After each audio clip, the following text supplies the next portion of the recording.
என்னதான் சொல்ல, வாழ்க்கையின் நகர்வுகள் முடிவின்றியே செல்கின்றதல்லவா? வாழ்க்கையினுடைய நகர்வை எம்மால் தீர்மானிக்க முடியாது. அது அதனுடைய பங்கிற்கு ஏதோ செய்து கொண்டுதான் செல்கிறது. விரும்பியோ விரும்பாமலோ அது நிர்ணயிக்கும் ஒவ்வொரு படிகளையும் தாண்ட வேண்டியிருக்கிறது.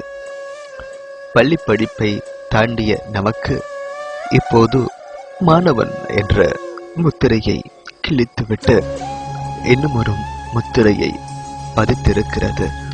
அதுதான் சுமை தாங்கிகள்.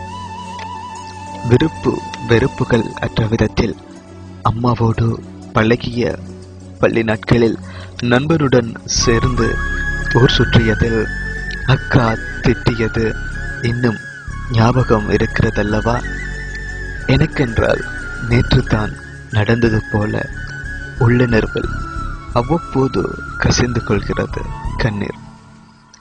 அது நினைப்பது என்னுடைய தலை எண்ணெயை அல்ல, வாழ்க்கையின் சுவையூறிய டைரி பக்கங்களை.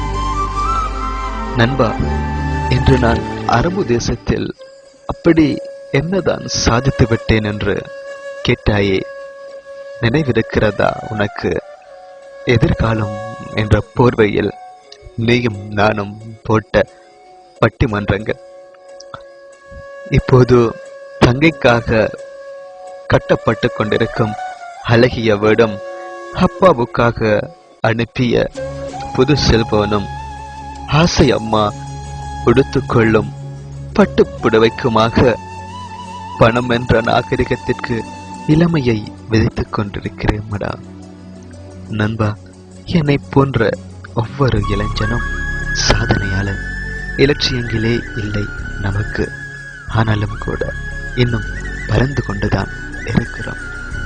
இதுதான் வாழ்க்கையின் நகர்வுகள் என்றால் இறைவனையா நொந்து கொள்வது?